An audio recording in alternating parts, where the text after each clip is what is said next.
वही चंपा नगरी,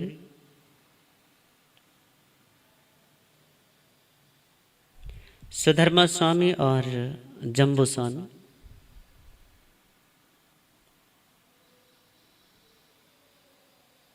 दोनों का ही एक वार्तालाप आरंभ है,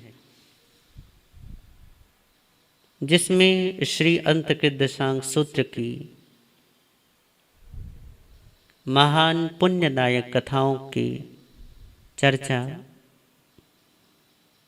उनका वाचन महान आचार्य सुधर्मा अपने शिष्य परम विनीत सरल हृदय आर्य जम्बू स्वामी के समक्ष कर रहे हैं। उसी में 2 अध्ययनों का श्रवण आपने किया। तीसरे अध्ययन का, तीसरे वर्ग का, तृतीय वर्ग का वर्णन आपके सामने आएगा। तीसरा जो वर्ग है, इसके विषय में आर्य सुधर्मा ने कहा कि हे जम्बू, तीसरे वर्ग के संबंध में भगवान महावीर स्वामी ने जो और जैसा बताया है उसे मैं तुम्हें कहता हूं। ये जो तीसरा वर्ग है, इस तीसरे वर्ग में 13 अध्ययन है और इन 13 अध्ययनों के जो नाम हैं वो इस प्रकार हैं: अनेक सेन, अनंत सेन, अनिहत रिपु, विद्वत, देवयश, शत्रुसेन, सारण, गज सुकुमाल, सुमुख, दुर्मुख, कोपक, दारक और अनादृष्टि। ये तृतीय वर्ग के वो 13 अध्ययन हैं जिन महापुरुषों के नाम पर इन अध्ययनों के ये नाम पड़े हैं। तो प्रथम अध्ययन के विषय में आर्य सुधर्मा स्वामी कहते हैं कि भद्दिलपुर एक नगरी है। उस समय में जब भगवान अरिष्टनेमि इस पवित्र धरती को अपने पावन और पुनीत चरणों से धन्य बना रहे थे, ये तभी की बात है कि भद्दिलपुर नगरी, जित शत्रु वहां का राजा है, इसी नगरी के एक बहुत धनाढ्य गाथापति यहाँ निवास करते हैं। एक बहुत बड़े सेठ जी रहते थे जिनका नाम था नाग गाथापति। उनका नाग गाथापति, नाग गाथापति की जो पत्नी थी उनका नाम था सुलसा। इन्हीं के यहाँ पर अनियस कुमार का जन्म होता है या अनेक सेन का जन्म होता है। अनियस कुमार के जन्म के पश्चात पालन पोषण, विद्याध्ययन और एक साथ 20 कन्याओं के संग जब इनका योग्य वय के ये होते हैं तब इनका विवाह होता है।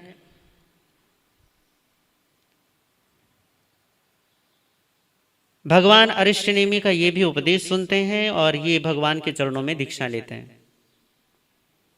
20 वर्ष तक का इन्होंने संयम का पालन किया, 14 पूर्वों का अध्ययन किया, अनेक प्रकार की तपस्याएं की और 1 मास का संलेखना संधारा करके आखिरी श्वासोच्छ्वास में, अंतिम श्वास और उस श्वास में ये केवल ज्ञान की, केवल दर्शन की प्राप्ति करके समस्त कर्मों से मुक्त होकर सिद्ध बुद्ध और मुक्त हो जाते हैं। इस प्रकार के पहले अध्ययन का भाव है। आगे के जो 5 अध्ययन और हैं जिनके नाम अनंतसेन, अनिहत, विद्वत, देवयश और शत्रुसेन हैं, ये भी भद्दिलपुर के निवासी नाग गाथापति और उनकी सुलसा गाथा पत्नी के आत्मज हैं, उनके पुत्र हैं, उनकी संतानें हैं। इनका वर्णन भी बिल्कुल अनीक सेन या अनियस कुमार की तरह समझना चाहिए। ये भी जन्म लेने के बाद पालन पोषण, 32 जवान होने पर 32 लड़कियों के साथ, कन्याओं के साथ विवाह होता है। समय आने पर भगवान का उपदेश सुनते हैं, दीक्षा लेते हैं, 20 वर्षों का संयम का पालन करते हैं, 14 पूर्वों का अध्ययन करते हैं और उसके बाद अंतिम समय में 1 मास की संलेखना संधारा करके ये भी केवल ज्ञान, केवल दर्शन की प्राप्ति करके सिद्ध बुद्ध और मुक्त हो जाते हैं। इस प्रकार ये 6 अध्ययन पूरे होते हैं। अब तीसरे वर्ग का जो है वो है 7वां अध्ययन। 7वां अध्ययन जो है वो है सारण कुमार का। बस यहाँ फर्क ये समझना चाहिए कि सारण कुमार जो हैं, इनकी जो नगरी है वो द्वारिका है, और पिता का नाम वसुदेव है, माता का नाम धारिणी है। ये भी जन्म लेने के पश्चात पालन पोषण विद्या अध्ययन, और जब जवान होते हैं, युवा होने पर इनका विवाह 50 राजकुमारियों के साथ होता है।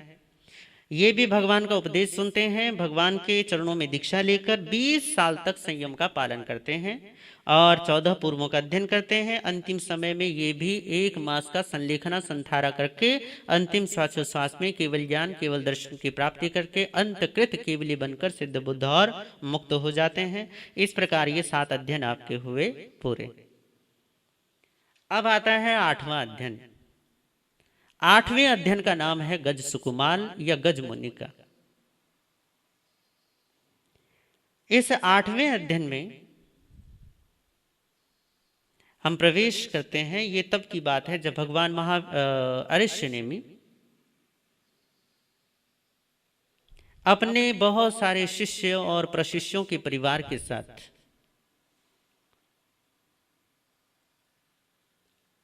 जब गिरनार पर्वत पर द्वारिका के समीप उनका आगमन होता है, तो उनके श्री चरणों में 6 भाई, जिनके नाम आप पहले सुन चुके हैं, इन 6 भाइयों में से जिनके नाम है अनीक सेन, अनंत सेन, अनिहत, विद्वत, देवयश और शत्रुसेन, ये 6 भाई भगवान के चरणों में दीक्षित हुए हैं। तो जिस दिन इन्होंने दीक्षा धारण की उसी दिन ये भगवान के पास जाते हैं, क्योंकि ये भद्दिलपुर के निवासी हैं। भद्दिलपुर में इनकी दीक्षा होती है और शास्त्र के आगम के वर्णन से ऐसा लगता है कि इन सब ने एक ही दिन दीक्षा धारण की है, या अलग अलग समय में भी दीक्षा धारण की होगी। तो भी ये जिस दिन भगवान के पास दीक्षा लेते हैं उसी दिन भगवान से एक प्रतिज्ञा ग्रहण कर लेते हैं कि प्रभु, अब से लेकर जीवन के अंतिम क्षण तक, जब तक हमारा ये शरीर टिका रहेगा, तब तक हम बेले बेले तप की आराधना करेंगे। बेले बेले का मतलब 2-2 दिन का उपवास और फिर पारना करते हुए, बीच में 2 दिन का उपवास फिर पारना, फिर 2 दिन के उपवास फिर पारना। इस तरीके से अपना पूरा का पूरा समय, पूरा का पूरा जीवन इस तरीके से निकालेंगे।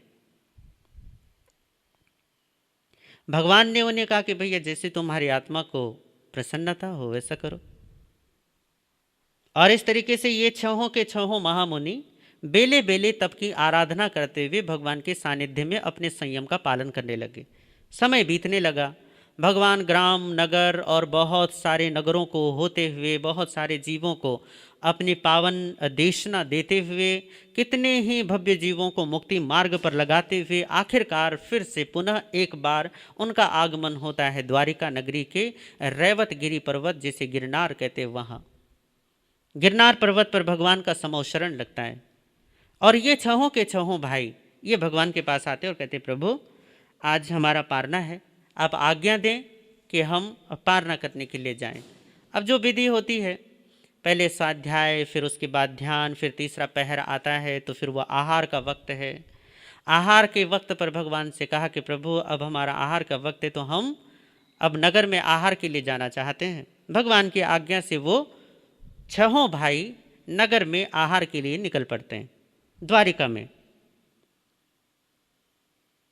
अब जब ये महामुनि नगर में चलते हैं तो ये एक साथ नहीं जानते, ये एक क्या करते हैं, 2-2 का टोला बना लेते हैं।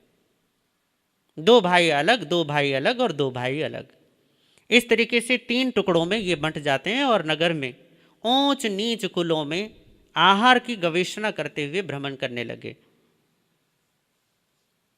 यहाँ पर मुनियों के आहार पानी की गोचरी की जो सूचना है वो यही है कि समता भाव से, संभाव से मुनि अपने आहार के लिए नगर या शहर या गांव जहां भी वो रह रहा है वहां घरों में प्रवेश करें। यहां पर स्पष्ट है कि यहां पर कुलों को देखकर, खानदानों को देखकर, नेम प्लेट देखकर मुनि आहार के लिए नहीं जा रहे हैं। यहां पर भेद नहीं है। यही समता भाव मुनियों की असली पहचान है।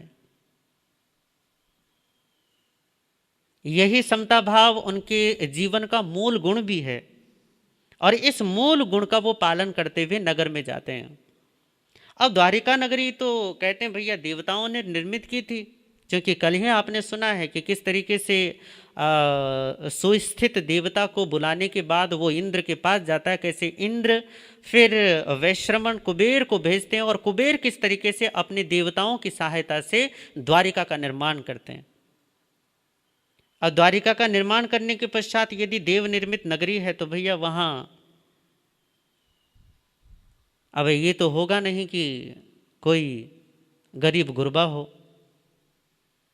सब एक जैसे घरों में निवास करने वाले लोग, परंतु फिर भी साधु अपने मन में किसी भी प्रकार का विषम भाव पैदा किए हुए समस्त कुलों में, समस्त घरों में, सभी जातियों में एक समान भाव से जाता है। यही उसकी आराधना है आहारचर्या की। आहार को साधना में हमारे यहाँ पर गिना गया है, गोचरी को, भिक्षा को भगवान ने तप में परिगणित किया है कि ये भी एक प्रकार का तप है। समता भाव रखकर घरों में बिल्कुल नीची नज़र रख के या अपने भावों में विनम्रता को, सहिष्णुता को, निरहंकार दशा को, अहंकार शून्यता को लेकर प्रवेश करना, ये सचमुच में बहुत बड़ी साधना है। अन्यथा कब कौन सी बात साधु को विपरीत पड़ जाए और कैसे उसके मन में कलुषता पैदा हो जाए, कौन कह सकता है। पर भगवान भिक्षाचर्या को तप कहते हैं क्योंकि ये भिक्षाचर्या समता भाव को पोषित करती है। केवल आहार को खोजने में नहीं, बल्कि आहार को करने में भी ये समता भाव को पोषण देती है। साधु यदि समता भाव बनाए रखता है तो उसका आहार गमन करना भी एक तपस्या है, और तपस्या का मतलब है कर्म की निर्जरा होना। बिना समता भाव की किया गया कोई भी कृत्य साधु के लिए वो केवल कर्म बंधन के हेतु होते हैं। उनसे केवल कर्मों को ही बढ़ावा मिलता है, और कर्मों से केवल संसार को बढ़ावा मिलता है। तो परमात्मा का ये आदेश कि मुनि जब भी आहार के लिए जाए तो समता भाव से जाए, यही मुनियों का धर्म भी है। ये महामुनि जो 6 के 6 हैं, 3-3 टोलों में बट जाते हैं और पूरे समता भाव से, पूरे निरहंकार दशा में, अहंकार शून्य दशा में ये नगर में प्रवेश करते हैं और अनेक घरों में आहार पानी की गवेषणा करते हुए घूमने लगे। अब संयोग देखो, उनमें से पहला टोला, उनमें से एक जो टोला बंटा हुआ था, उनमें से एक टोला घूमते घूमते कहाँ पहुँच गया, जहाँ माता देवकी का भवन था। अब माता देवकी के भवन के पास गए तो भैया जैसे और घरों में वैसे इस घर में भी प्रवेश कर गए। इस महल में जैसे प्रवेश किया तो प्रवेश करते ही देवकी रानी ने देखा कि अरे मुनि आ रहे हैं। वो अपने आसन से उठती हैं, मुनियों के पास जाती हैं, वंदना करती हैं, प्रदक्षिणा करती हैं, और मुनियों को बहुत ही भक्ति और बहुमान पूर्वक अपने रसोई घर जहाँ भोजन पानी बनता है वहाँ ले गई। और वहाँ ले जाने के बाद उन्होंने मुनियों को बहराए सिंह केसर मोदक।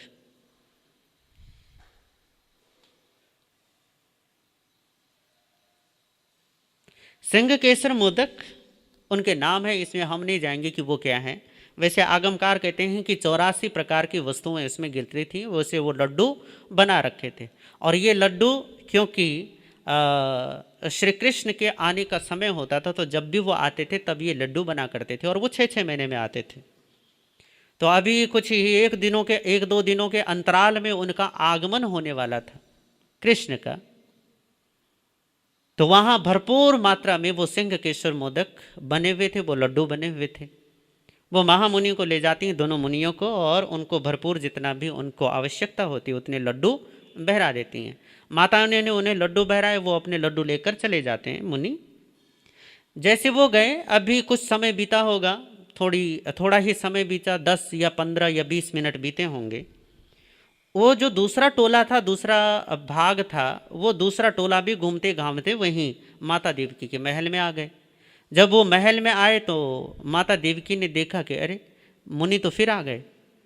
अब गजब ये हुआ कि ये जो 6 भाई हैं ना, ये एक जैसे दिखने वाले, नील वर्ण की इनकी देह है, काले घुंघराले इनके केश हैं, और एक जैसे इनकी देह यष्टि, एक जैसे उम्र के लगने वाले, एक जैसा इनका चेहरा मोहरा है, जैसे जुड़वा भाइयों का होता है, बिल्कुल वैसे ही एक दूसरे से एक दूसरे की समानता करने वाले हर एक चीज़ में। वैसे ही इनकी आकृति कोई अगर देखे तो कौन कौन है, किसका क्या नाम है, यदि वो इधर उधर हो जाए हेर फेर तो सब गड़बड़ी हो जाए। माता देवकी ने देखा कि अरे ये तो फिर आ गए महामुनि, तो वो फिर से उठती हैं आसन में, फिर वंदना करती हैं और कहती हैं कि पधारिए।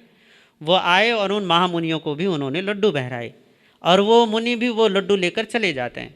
अब गजब ये हुआ कि तीसरे बार में वो मुनि जी, जो तीसरा टोला था, वो भी घूमते घामते संयोग से, और लगता है कि आज ये सब कुछ होना था, और वो भी कहाँ आ गए, माता देवकी के महल में।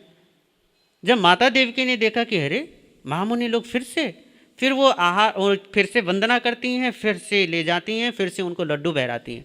जैसे वो जाने लगे तो उन्होंने कहा कि मुनि जी, आपको यदि किसी प्रकार की समस्या ना हो तो मैं कुछ पूछ सकती हूँ आपसे? तो मुनि बोले, करे बिल्कुल आप पूछिए ना देवी, क्या बात है? करे बात ये है कि मेरे मन में बड़ी एक, पता नहीं आपको अच्छा लगेगा या कैसा लगेगा। अरे नहीं नहीं, आप पूछिए, इसमें अच्छा बुरे की क्या बात है? यदि किसी प्रकार का कोई संदेह है, कोई शंका है तो आपको पूछ लेना चाहिए, आप बोलिए क्या बात है। करे शंका तो क्या है, बस पता नहीं मेरे मन में एक बात आ रही है। करे क्या? फिर वो ये है कि द्वारिका नगरी पूरी दुनिया में आज इसका नाम है, एक से एक दानी लोग यहाँ रहते हैं, एक से एक धर्मात्मा लोग रहते हैं। स्वयं श्री कृष्ण की ये नगरी और उसके परिवार वाले इतने सारे रहते हैं। और इस द्वारिका नगरी में जहाँ इतने दानी, इतने धर्मात्मा, इतने सज्जन, इतने भावुक लोगों का निवास है। चलो ठीक है, मान लिया कि एक घरों में, दो घरों में कुछ लोग होते हैं जो बड़े कंजूस या बड़े ही छोटे दिलों के होते हैं, उनके हाथ से कोई चीज़ नहीं छूटती, उनकी तो मैं बात ही नहीं करती, पर फिर भी इस नगरी में दान दाताओं की तो कोई कमी नहीं है। कह रहे हाँ देवी बिल्कुल, श्री कृष्ण वासुदेव की ये द्वारिका नगरी आज तीनों लोकों में विख्यात केवल और केवल अपने वैभव से नहीं है, बल्कि यहाँ के लोगों के उदार दिलों के वजह से भी है। यहाँ के लोग इतने सज्जन, इतने अच्छे हैं, इसकी वजह से भी दुनिया में इसकी प्रसिद्धि है। आप बताओ कि बात क्या है? अरे बात यही है कि जब लोग इतने अच्छे हैं तो वो कुछ देते क्यों नहीं है, कुछ बहराते क्यों नहीं है? आपको बार बार मेरे यहाँ पर आना पड़ा। आप ऐसा मत सोचिए कि मुझे आप यहाँ आने से कोई समस्या है। आप 3 बार आए, 30 बार आए, 300 बार आए, बल्कि ये तो मेरा सौभाग्य होगा। जितनी बार भी आप आना चाहें आप आ सकते हैं। पर समस्या ये नहीं है कि आप आ रहे हैं, समस्या ये है कि क्या कारण है कि इतनी बड़ी नगरी, इतनी समृद्ध लोगों के होने के बावजूद आपको बार बार मेरे घर पर आना पड़ा।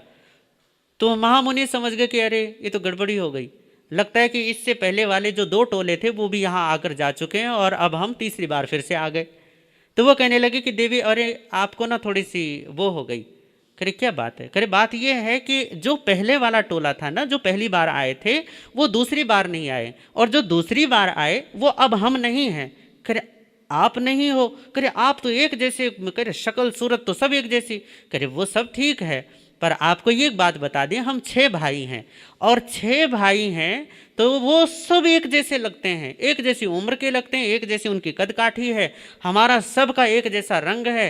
तो उसकी वजह से क्या होता है कि कई बार लोगों को मुगालता हो जाता है, उनको एक भ्रम पैदा हो जाता है कि यदि वो किसी और को देखते हैं और बाद में किसी और को देखते हैं तो उन्हें लगता है कि ये वही है। इतनी समानता होने की वजह से आपको भी भ्रम हो गया, जबकि वो जो पहली बार आए वो दूसरी बार नहीं आए, और जो दूसरी बार आए वो अब हम नहीं हैं, वो अलग हैं, दूसरी बार आने वाले अलग हैं और हम अलग हैं। जैसे देवकी ने सुना, करे अच्छा, करे ये तो कमाल की बात बताए, आप 6 के 6 भाई, ये तो सचमुच में ही मेरे लिए भी आज अचरज की बात है। ये तो बड़ी आश्चर्य की बात आपने बताई कि आप 6 भाई हैं और 6 के 6 कैसे हैं, इतने सुंदर, इतने अद्भुत। आप ये बताओ कि आपके जन्म स्थान कहाँ है, आपके माता पिता कौन हैं? तो क्या करे देवी, बद्दिलपुर हमारी नगरी है, वहाँ के जो बहुत बड़े सेठ हैं नाग गाथापति और उनकी पत्नी सुलसा, ये हमारे माता पिता हैं।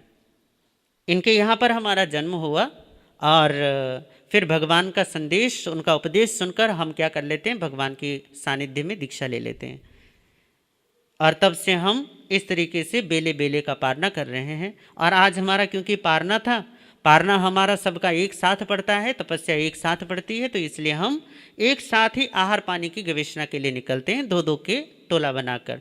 तो हम आपके यहाँ पर भी आए हैं, तो ये संयोग ही कहिएगा देवी कि हम संयोग से आपके यहाँ पर हम भी आ गए, वो भी आ गए। करे गुरुदेव ये तो मेरा सौभाग्य है। और इस तरीके से वो मुनि लोग अपनी पूरी कहानी बताकर चले जाते हैं।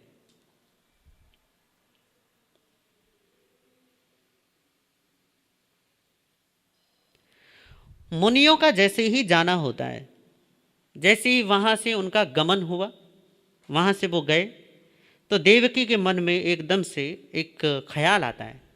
और वो ख्याल तो उनके मन में तभी आ गया था जैसे ही उन्होंने सुना कि हम 6 भाई हैं। और 6 भाइयों की बात सुनते ही देवकी महारानी के कान खड़े कि ये 6 भाई एक जैसे, इतने अद्भुत सुंदर, इतने सुंदर लगने वाले कि भैया मतलब जैसे अभी अभी देवलोक से इनका धरती पर आगमन हुआ हो, इतनी सुंदर उनकी देह यष्टि, इतने भव्यतम शरीर के धारी वो, और ये कह रहे हैं कि हम 6 भाई।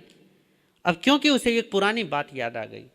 ये बात तब की है जब वो देवकी अपने भाई कंस के यहाँ पर रहा करती थी। कंस उन दिनों राजा था और ये तभी की बात है। पोलासपुर नगर में किसी समय में ये किसी कारण से गए हुए थे। तो एक दिन की बात है, जो कंस के छोटे भाई हैं अतिमुक्तक, ये दीक्षा ले लेते हैं और दीक्षा लेने के बाद भगवान के सानिध्य में संयम का पालन कर रहे होते हैं। संयम की पालना से कहो, ध्यान की साधना से कहो, इनको कई सारे अतीन्द्रिय शक्तियाँ या कुछ ज्ञान भी इनमें प्रकट हो जाता है। तो ये एक दिन यही अति मुक्तक, ये तब की बात है जब देवकी और जीवयशा जो कंस की पत्नी है, जीवयशा जरासंध की बेटी है, वो दोनों कुछ खेल रहे थे। देवकी और जीवयशा, भाभी और ननद। अब खेलते खेलते इतने में महामुनि अतिमुक्तक का वर्णन आगमन होता है। जैसे वो आते हैं, अब वो तो आए आहार पानी की गवेषणा में। अब जीवयशा ने क्या देखा कि अतिमुक्तक आए हैं। अब जीवयशा उनको पहचानती कि ये मेरे संसार पक्ष से मेरे देवर होते हैं। तो महामुनि ने जैसे ही वो आहार पानी के लिए आए तो जीवयशा को पता नहीं क्या मजाक सूझी। वो कहने लगी, अरे देवर जी, कहाँ आप ये पात्रे लेकर कहाँ कहाँ फिरते रहते हो? कैसा जीवन बना लिया आपने, देखो कहाँ ये राजमहलों का वैभव, और कहाँ आप ये 2 टूक के लिए गली गली फिरते हो, लोगों के घरों घरों में जाते हो। है भैया, अपने भाई को देखो, आज जरासंध के तो दामाद हैं वो, पूरे भारत में उनकी प्रसिद्धि हो रही है। कितना प्रभाव है, कितनी संपत्ति है, कितने सुख है, कितना वैभव है, और आप ये सब कुछ छोड़कर पता नहीं क्या कैसा जीवन बना लिया आपने। कुछ तो सोचते। तो महामुनि कहने लगे, कह रहे ये तो अपने चुनाव की बात है देवी, मुझे संयम में आनंद आता है तो मैंने उसका चुनाव किया। आपको इसमें आनंद? अरे रे रे, संयम में आनंद? कौन सा आनंद आपको मिल रहा है ये भीख मांगने में? तो क्या करे देवी, आपको ये भीख लगती है, हमारी ये भिक्षाचर्य है। हमारा तो ये जीवन है। जो सत्य के लिए जी रहे हैं वो यदि भोजन और पानी की चिंता करेंगे तो सत्य की चिंता कब करेंगे? तो इसलिए भिक्षाचर्या है हमारे लिए। करे हाँ वो तो ठीक है, पर ये मुझे नहीं ये सब कुछ अच्छा लगता। आप तो नहीं ये सब कुछ छोड़ छाड़ के महलों में आ जाओ, यहाँ रहो आराम से और अपने भाई के साथ इस राज्य का भोग करो। कहाँ आप ये पता नहीं साधु बन गए, पता नहीं कैसा जीवन। आप आइए महलों में वापस आइए, आपके भाई आपसे कितना प्रेम करते हैं और हम भी तो प्रेम करते हैं आपसे। हम आपका पूरा ख्याल रखेंगे, आप आओ वापस। तो क्या करे देवी, सुनो, बहुत ज़्यादा अहंकार पालने की ज़रूरत नहीं है और बहुत ज़्यादा भ्रमित होने की भी आवश्यकता नहीं है। करे क्यों, इसमें भ्रम क्या है? आपके भाई राजा हैं, हम महारानी हैं और इस राज्य पर हमारा शासन है, हमें कमी क्या है और आपको भी क्यों कमी होने देंगे? करे भ्रम इस राज्य का नहीं है, भ्रम है इस राज्य के प्रति आपके अधिकार का। और सुनो, ये जो देवकी है ना, ये जो हमारी बहन भी है, ये देवकी जिसके साथ तुम खेल रही हो, हम बता देते हैं आपको कि इसी के गर्भ से जन्म लेने वाला 7वां पुत्र तुम्हारे पति का हंता होगा, तुम्हारे पति को मारेगा और फिर तुम्हारा ये राज्य समाप्त हो जाएगा। फिर तुम्हारे जीवन का ये सारा वैभव ऐसे ही मिट जाएगा जैसे पानी का बुलबुला उठता है और बुलबुला फिर मिटकर पानी में चला जाता है। तो भ्रम मत पालो कि ये तुम्हारे पास शाश्वत रूप से आ गया है। बहुत ज़्यादा अहंकार में मत फूलो, क्योंकि ये होने वाला है। ये जो देवकी है, इसकी 7वीं संतान तुम्हारे पति का वध कर देगी। और ऐसा कह के वो चले जाते हैं। जीव यशा के तो हाथ पैर फूल जाते हैं। पर ये उसके बाद वो पूरी की पूरी कहानी, उसमें हम नहीं जाएंगे। पर अतिमुक्तक श्रमण की वो बात देवकी को याद थी कि महामुनि अतिमुक्तक ने कहा था कि जैसे ये 8 पुत्रों को जन्म देगी और 8 पुत्र जैसे इसके होंगे, वैसे इस पूरे के पूरे भारतवर्ष में किसी के भी वैसे पुत्र नहीं होंगे। जैसे सुंदरतम पुत्रों को, भव्य पुत्रों को और दिव्य पुत्रों को जन्म ये देगी, वैसे इस भरत खंड में दूसरी कोई माता जन्म देगी ही नहीं।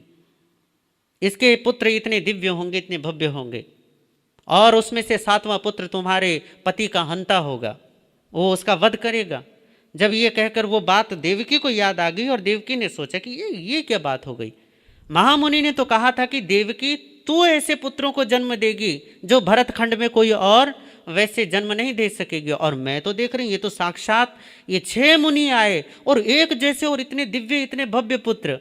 और वो मन में सोचती हैं कि मेरे पुत्र जो श्री कृष्ण है वो सचमुच में ही दिव्य है, भव्य है, परंतु ये बिल्कुल श्री कृष्ण जैसी आभा इनकी, श्री कृष्ण जैसा तेज इनका, श्री कृष्ण जैसा सौंदर्य इनका। परंतु गजब तो ये है कि ये मेरे पुत्र नहीं है, ये किसी और के पुत्र हैं। अब किसी और के पुत्र हैं तो ये हुआ कैसे? क्योंकि अतिमुक्तक ने कहा था कि मैं ऐसे पुत्रों को जन्म दूंगी, और ये भरत क्षेत्र में ही और भद्दिलपुर में, ये तो हमारा पड़ोसी राज्य है, उसी नगरी में इनका जन्म होता है और ये कोई और माता इनको जन्म देती। तो ये चक्कर क्या है? महामुनि की एक भविष्यवाणी तो सफल हुई कि मेरे पुत्र ने इसके पति का, जो मेरे भाई हैं कंस हैं, उनका वध किया, वो तो सफल हो गई। पर ये दूसरी वाणी जो है ये मुझे झूठ क्यों लग रही है? महामुनि की वाणी मिथ्या कैसे हो सकती है? यदि एक बात सत्य हुई है तो दूसरी बात झूठ क्यों हो रही है? क्योंकि मैंने तो इनको जन्म नहीं दिया, किसी और ने इन्हें जन्म दिया है। और महामुनि का वचन था कि तुम ही ऐसे पुत्रों को जन्म दोगी और कोई नहीं देगा।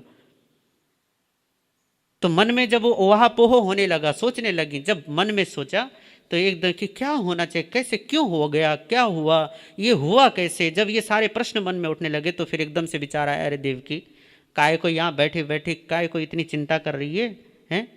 अरे जब भगवान नगर में आ रखे तो भगवान के पास चल पूछ ले उनसे कि ये समस्या क्या है।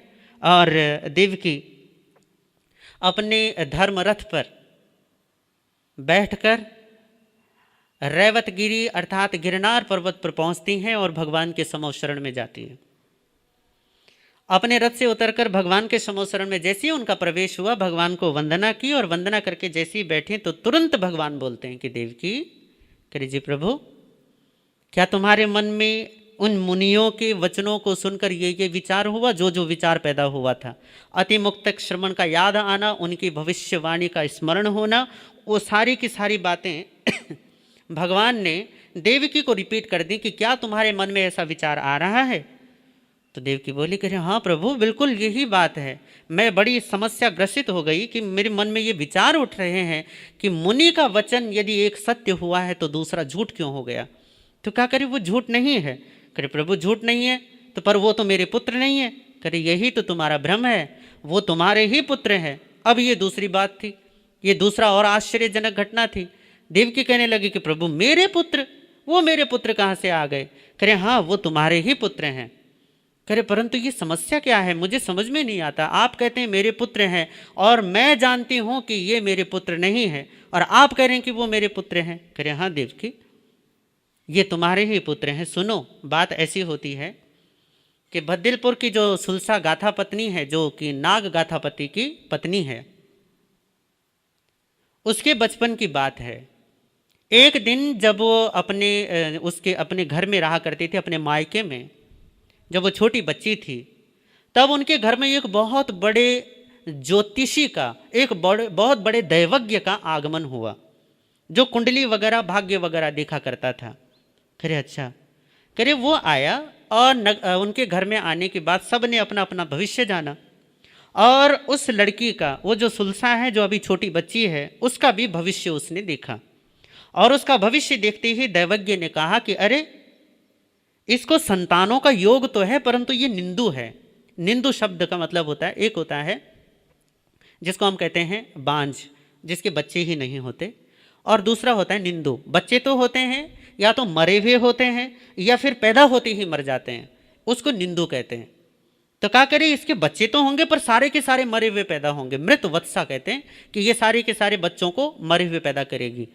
तो जैसी सुलसा ने सुना, सारे घर वालों ने सुना, सबको बड़ा दुख हुआ कि बच्चे तो होंगे पर सारे मरे हुए होंगे, अब क्या होगा।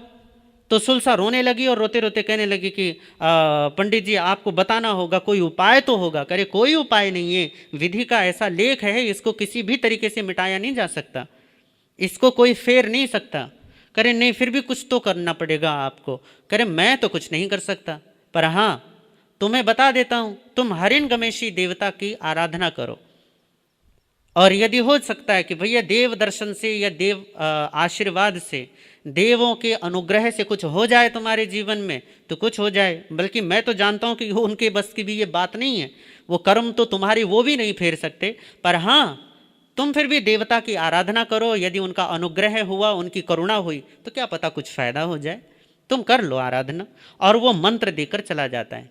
अब ये जो हरिणगमेशी, हरि कहते हैं इंद्र को, नैगम कहते हैं आज्ञा को, और ऐशी कहते हैं इच्छा को। इंद्र की आज्ञा की इच्छा करने वाला, अर्थात इंद्र के ही बस उनके आदेश की पालना करता है, उसके कान लगे रहते हैं कि इंद्र मुझे क्या कहते हैं। तो वो हमेशा हरि की सेवा में रहते हैं, अर्थात इंद्र की सेवा में रहते हैं। उनके प्रधान सेनापति भी हैं। तो ये जो हरिणगमेशी देवता हैं, इनका नाम क्या है पर पता नहीं, क्योंकि आगमों में कई जगह इनका वर्णन आता है, परंतु हर जगह हरिणगमेशी ही नाम मिलता है। परंतु हरिणगमेशी कोई नाम नहीं है, क्योंकि ये तो उनका विशेषण है, हरि की आज्ञा की इच्छा करने वाला। अब वो बैठे रहते हैं कि भैया इंद्र क्या आज्ञा देखते हैं, और उसका पालन करने वाला।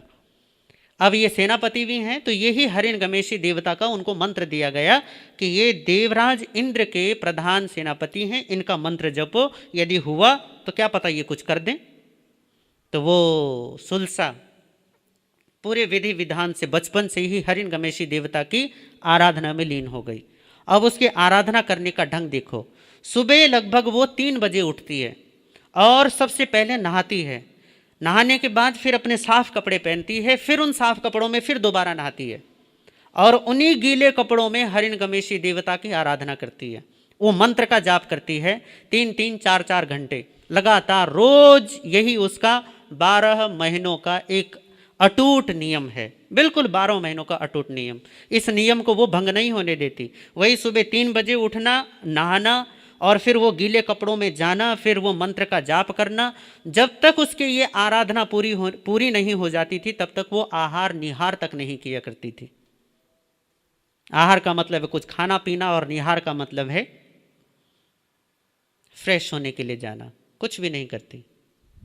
और इस तरीके से वर्षों तक उसकी ये साधना चली। आखिरकार हरिणगमेशी देवता को उसके ऊपर बड़ी करुणा आती है, और करुणावान होकर वो उसके पास आते हैं और कहते हैं, सुलसा पुत्री, तुम्हें क्या चाहिए? क्यों इतना कष्ट झेलकर मेरा जाप करती हो? क्यों मुझे स्मरण करती हो? कहा, प्रभु आप सब जानते हैं, फिर भी आप पूछते हैं। करे, हाँ जानता तो हूँ, परंतु कर्मों का फेर वो नहीं मिटाया जा सकता। तुम्हारे बच्चे मृत ही होंगे, ये तुम्हारे कर्मों में निश्चित है। करे, मैं कुछ नहीं जानती, मुझे जीवित बच्चे चाहिए, कुछ भी करो आप। और कहते हैं कि देव दर्शन कभी मिथ्या नहीं जाता, निष्फल नहीं जाता। अगर आप देवता हैं तो आपको मेरी इच्छा पूरी करनी चाहिए। मैंने आपके लिए इतनी तपस्या की है, इतना आपका जाप किया है, आपकी इतनी आराधना की है, उसका कोई तो फल दो मुझे। तो हरिणगमेशी ने कहा, ठीक है, तो चलो कुछ उपाय करते हैं। मैं तुम्हारे मृत बच्चों को जीवित तो नहीं कर सकता, ये पक्की बात है, पर हाँ देखते हैं क्या कर सकते हैं। तो हरिणगमेशी देवता फिर उसके बाद सुलसा की शादी भी हो जाती है। शादी करने के बाद वो नाग गाथापति के घर भी आ जाती है, और हरिणगमेशी देवता क्योंकि उसने वरदान दिया है सुलसा का काम करने के लिए कि कुछ व्यवस्था जरूर करूंगा। तो वो बार बार भरत क्षेत्र पर नजर दौड़ाता रहता है कि अब सुलसा का उसने पता लगा लिया अपने ज्ञान से कि सुलसा 6 बेटों को जन्म देगी, अर्थात उसमें बेटी भी हो सकती पता नहीं, पर 6 पुत्रों को, वो 6 संतानों को जन्म देगी और सारे मरे हुए होंगे। तो उन्होंने देखा कि ऐसी दूसरी कौन सी माता है जिसकी इतनी मात्रा में संतानें होंगी। तो गजब का बात यह हो गई कि जिस समय में सुलसा का विवाह होता है उसी समय में उसी के आसपास देवकी का भी वसुदेव से विवाह हो जाता है। और दोनों का विवाह होने के बाद हिरण्यगमेशी ने देखा कि ये जो देवकी है इसके भी 8 पुत्र होंगे और उन 8 पुत्रों में से 6 पुत्रों को क्यों ना मैं सुलसा को दे दूं। तो ये विचार आते ही हिरण्यगमेशी ने एक पूरा का पूरा प्लान बनाया और उस पूरे के पूरे कार्यक्रम पर अपना कार्य करने लगा। और उसके लिए उसने अपनी देव शक्ति से क्या किया, सुलसा को और देवकी को दोनों को ही एक समय पर ऋतुमती किया। दोनों के गर्भधारण एक ही समय होते हैं, एक ही समय में दोनों के बच्चे जन्म होते हैं। जब बच्चों का जन्म हुआ, इधर देवकी का जो जीवित बच्चा था उसे उठाकर वो हिरण्यगमेशी क्या कर देता है, सुलसा के पास रख देता है और सुलसा का जीवित बच्चा उठाकर वो मरा हुआ बच्चा उठाकर वो देवकी के पास छोड़ जाता है। ये पहला बच्चा, दूसरा बच्चा, तीसरा, चौथा, पांचवा, इस तरीके से 6 बच्चे लगातार इधर देवकी के होते हैं और उधर सुलसा के होते हैं। जब भी सुलसा का मरा हुआ बच्चा होता है वो क्या करता है, उठाकर जीवित बच्चा उठाकर सुलसा के पास और सुलसा का उठाकर देव के पास, ऐसा कर देता। इस तरीके से उसने 6 बच्चों की अदला बदली कर डाली। और जो बच्चे देवकी के थे वो बच्चे जाकर किसके हो गए, बद्दिलपुर नगरी में सुलसा गाथा पत्नी के हो गए। सुलसा को उसकी आराधना का फल मिला और इधर जो अकाल मृत्यु उनके सर पर मंडरा रही थी बच्चे, उसकी वजह से बच गए। और देवकी और वसुदेव को हमेशा यही लगता रहता था कि उनके बच्चे क्या हो गए हैं, कंस के द्वारा पत्थर पर पटक पटक कर मार दिए गए हैं। इस तरीके से ये समय व्यतीत होता है।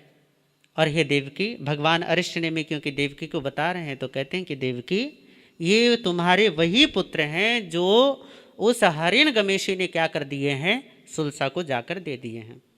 अब इसमें एक सवाल उठता है कि वो जो हिरण्यगमेशी था, जब उसने ये सारा का सारा कांड किया तो क्या लोगों को पता नहीं चला, क्या देवकी को या वो सुलसा को पता नहीं चला? पर कहते हैं कि नहीं। कारण क्या है? कारण ये है कि ये इतनी तीव्रता से काम होता है, इतनी जल्दी ये कार्य किया जाता है कि किसी को इसकी खबर तक नहीं लगती। पलक झपकने से पहले ही ये काम हो जाता था। तो उसमें यदि उनको होश रहा हो या वो बेहोश में रहे हों तो भी कोई फर्क नहीं पड़ता। फर्क क्यों नहीं पड़ता? कि क्योंकि देवताओं का ये काम इतना शीघ्र गति से होता था कि किसी के इस हलन चलन तक का भी पता नहीं चलता। और आखिरकार वो सफलतापूर्वक इस कार्य को अंजाम देते हैं। और भगवान कहते हैं कि देवकी, इस तरीके से ये जो तुम्हारे जिन मुनियों को तुमने आज देखा है, जिन्हें तुम बद्दिलपुर नगरी की सुलसा गाथा पत्नी के पुत्र समझ रहे हो, वो उनके पुत्र नहीं हैं, वो तो केवल पालक माता पिता हैं। उन्होंने तो तुम्हारी इन पुत्रों का पालन पोषण किया है। असल में तो तुम ही इनकी माता हो। वसुदेव इनके पिता हैं और हे देवकी महारानी तुम इनकी माता हो। और इस तरीके से इन 6 पुत्रों को भी तुमने जन्म दिया है और साथ ही साथ 7वां पुत्र जो कृष्ण वासुदेव हो, जगत विख्यात, वो तो तुम उनकी माता हो ही। इस तरीके से अतिमुक्त महामुनि ने जो बात बोली थी कि तुम्हारे जैसे पुत्रों को कोई भी जन्म नहीं देगी, तो देवकी ये बात सत्य ही तो है। तुम्हारे जैसे पुत्रों को और किसने जन्म दिया बताओ? ये तो तुम्हारे ही पुत्र हैं। जब भगवान की ये वाणी सुनी महारानी देवकी ने तो कहते हैं प्रभु, मेरे बच्चे, मेरे पुत्र अब वो मोह विव्वल होके वात्सल्य भाव में इतने कि कहते हैं कि उनका पूरा शरीर प्रफुल्लित हो जाता है। उनके आभूषण शरीर के जितने वो उतने टाइट हो जाते हैं। और वो भागती हुई वो उन्होंने पूछ ही लिया कि वो हैं कहाँ। पूरा उद्यान था, उस उद्यान में बता दिया कि उस दिशा में बैठे हैं। वो माता उधर उद्यान की तरफ जहाँ भी वो बैठे हुए थे वहाँ जाती हैं और उन 6 मुनियों को देखती हैं, वंदना करती हैं। वंदना चलो जो भी जैसा भी उन्होंने करना था किया।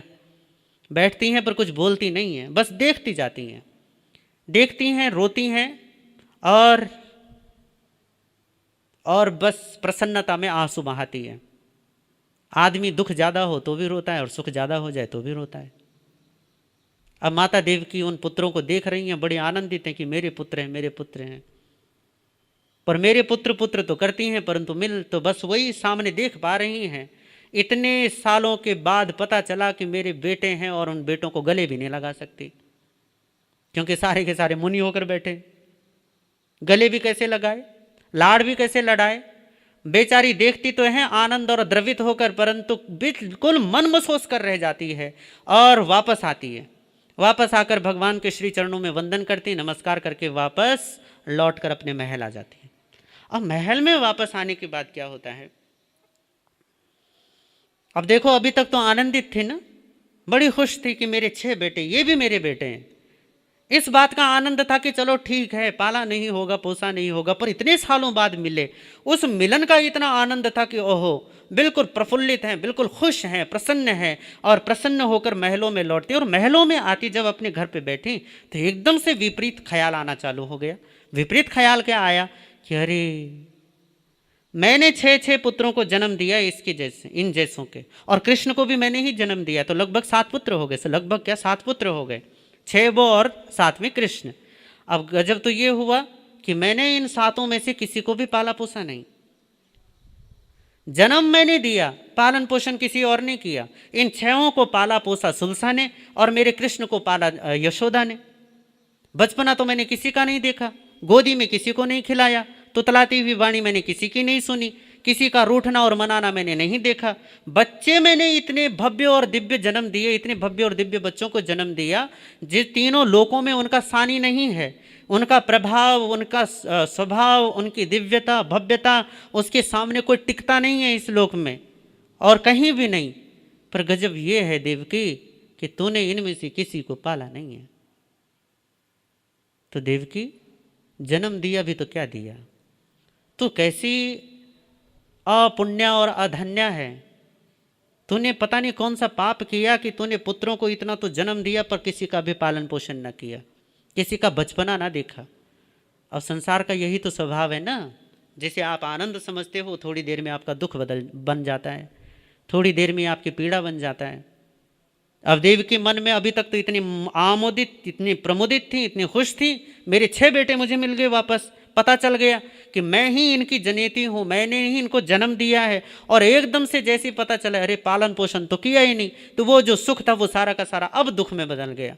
अब माता की आंखों में आंसू कि इन 6 को तो पालना दूर की बात है, मैंने तो कृष्ण तक को भी नहीं पाला, वो भी यशोदा के यहाँ चला गया और गोकुल में उसका पालन पोषण हुआ। और गजब की बात है कि जब वापस वो मुझे 15-16 साल की उम्र में वापस मिला, तो तब से भी वो मेरे पास आता कहाँ है, 6 महीने लग जाते हैं उसको मेरे पास आने में। अब कारण पता है क्या है, कहते हैं कि वसुदेव की लगभग 72,000 रानियां थी। जो श्री कृष्ण के पिताजी हैं ना, उनके बारे में ऐसी वसुदेव हिंदी, यदि आपने प्राचीन जैन ग्रंथ पढ़ा हो, उसके बारे में सुना हो, तो उसमें श्री कृष्ण के जो पिता हैं ना वसुदेव, बहुत ही सुंदर थे। उनकी कथा अलग से आती है, यदि कभी मौका मिला तो सुनाएंगे, बताएंगे। पर कहते हैं कि पूर्व जन्म में उन्होंने निदान किया था। निदान ये था कि यदि मेरी तपस्या का बल हो तो अगले जन्म में मैं स्त्रियों का प्रिय बनूं। और वो गजब ये हुआ कि स्त्रियां इनको हरण कर करके ले जाती थी, इतने सुंदर हो गए। तो इस तरीके से 72,000 रानियों के ये पति थे। अब ये 72,000 रानियां हैं और देवकी उनकी पत्नी है, तो और देवकी के पुत्र कृष्ण हैं। तो इस तरीके से वो सारी की सारी कृष्ण की क्या होती हैं, माता होती हैं। तो कृष्ण क्या करते हैं, सभी के पास जाते हैं, सबके पास। तो सबके पास जाते हैं तो रोज रोज यूं तो है नहीं कि मतलब कि 72,000 को एक ही दिन में निपटा दो, ऐसा तो हो संभव न था। तो इस तरीके से उनकी व्यवस्था की गई थी कि इतने माताओं से इतने दिन मिलेंगे, इतने से इतने दिन मिलेंगे, इतनों से इतने दिन मिलेंगे। तो इस तरीके से माता देवकी तक पहुंचने में ही उनको 6 महीने लग जाया करते थे। अब मन में ये सोचा कि ये मेरा बेटा जो मेरे पास आया है वो भी 6 महीने बाद मेरे पास आता है, उसकी भी कितनी राह देखनी पड़ती है तब जाकर मेरे पास आता है। तो देवकी, ये कैसा पुण्य है जो पाप से लगा हुआ है, ये कैसा प्रकाश तूने पाया जिसके साथ अंधेरा, जिसकी वजह से अंधेरा मिटता ही नहीं है। ये तो बिल्कुल ऐसा ही हुआ कि सूर्योदय तो हुआ, परंतु भैया जैसे ही प्रकाश में सब कुछ देखने का अवसर मिला था, आंखें ही फूट गई, अंधापन ही आ गया। तो वो बड़ी बेचारी दुखी होती हैं, अभी हैरान है, परेशान है। तो थोड़ा सा एक दिन उन्हें थोड़ा हैरान परेशान होने देते हैं। आगे का जो वर्णन है कि किस तरीके से माता अपने वहाँ पर बैठे बैठे झूर रही हैं, हैरान हो रही हैं, उनकी हैरान अग्नि किस तरीके से मिटती है, उनका दुख कैसे मिटाया जाता है, कौन उनके दुख को मिटाता आप जानते भी हैं, परंतु जैसा वर्णन आगे आएगा उसको हम सुनेंगे। आज के लिए ये वाचना यही समाप्त होती है। कल